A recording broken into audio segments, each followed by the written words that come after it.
नमस्कार, मैं Jyoti Deval, assistant professor political science SPC government college Ajmer. पिछले लेक्चर में हमने राजनीतिक सिद्धांत के अर्थ और उसकी आवश्यकता को समझने का प्रयास किया था। आज का हमारा टॉपिक है राजनीतिक सिद्धांत के प्रकार, टाइप्स ऑफ पॉलिटिकल थ्योरी।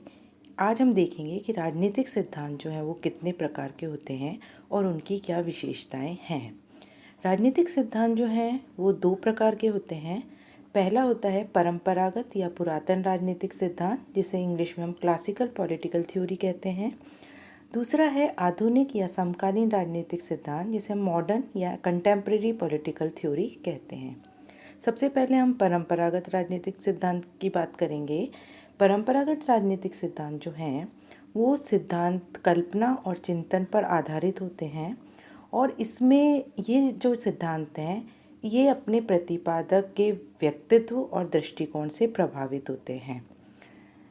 अगर हम इसका टाइम पीरियड देखें तो इस परंपरागत राजनीतिक सिद्धांत का विकास जो है वो प्राचीन युग में 6ठी शताब्दी ईसा पूर्व से लेकर 5वीं शताब्दी में रोमन साम्राज्य के पतन तक हुआ।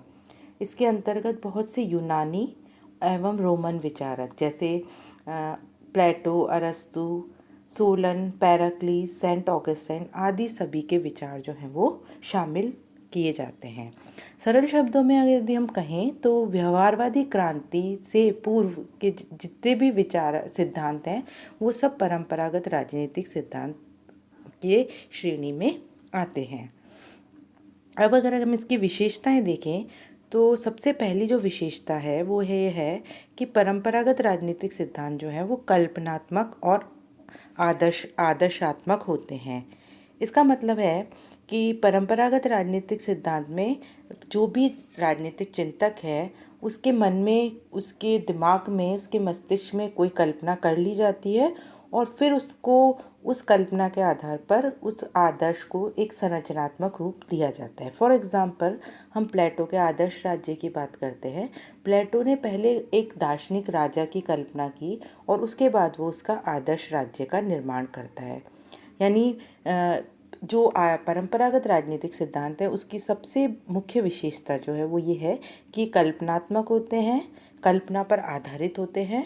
पहले दिमाग में सोच लिया जाता है और फिर उसको मूर्त रूप प्रदान करने का कोशिश की जाती है, प्रयास किया जाता है। दूसरी जो विशेषता है वो है नैतिकता एवं राजनीतिक मूल्यों पर जोर। परंपरागत राजनीतिक सिद्धांत जो है वो नैतिकता और जो वैल्यूज़ हैं, हमारी पॉलिटिकल वैल्यूज़ हैं, उस पर फोकस करता है और इसका मेन जो सरोकार है वो है क्या है के स्थान पर क्या होना चाहिए, व्हाट ऑट टू बी।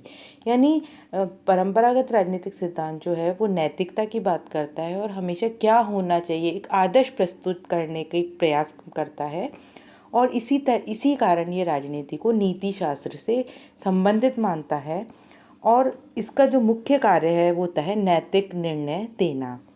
तीसरी जो विशेषता है वो है ये राज्य को एक नैतिक संगठन मानता है।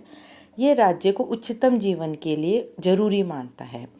ये परंपरागत राजनीतिक सिद्धांत ये मानता है कि मूलभूत आवश्यकताओं की पूर्ति के लिए राज्य नहीं है बल्कि उच्चतम सद्जीवन की आवश्यकता के लिए राज्य जो है वो अस्तित्व में बना हुआ है।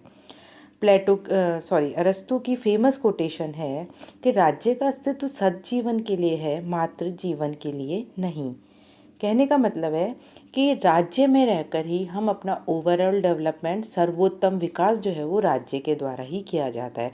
तो राज्य हमारे लिए आवश्यक संगठन तो है ही, लेकिन उससे भी ऊपर जो है वो राज्य हमारे लिए एक नैतिक संगठन है जो हमारी नैतिक आवश्यकताओं को, हमारी पारलौकिक आवश्यकताओं को, हमारे सद्जीवन की आवश्यकताओं को पूर्ण करता है। चौथी विशेषता है ऐतिहासिक, दार्शनिक और कानूनी पद्धतियों पर जोर देना। परंपरागत राजनीतिक सिद्धांत जो है वो अध्ययन की पुरानी तकनीकों पर बल देता है, अध्ययन की ऐतिहासिक, विश्लेषणात्मक, वर्णनात्मक, परिभाषात्मक पद्धतियों पर बल देता है। यानी कोई भी चीज़ जिसका भी हम अध्ययन कर रहे हैं उसका वर्णन किया जाता है, इतिहास का अध्ययन करके उसके लिए प्रूफ जुटाए जाते हैं और किसी भी चीज़ को एक डेफिनेशन में, एक परिभाषा में डिफाइन करने का प्रयास जो किया जाता है। और ये जो पद्धतियाँ हैं जो ये एक दूसरे की विरोधी नहीं है और समय समय पर एक ही युग में इसका समय समय पर प्रयोग जो है वो किया जाता है।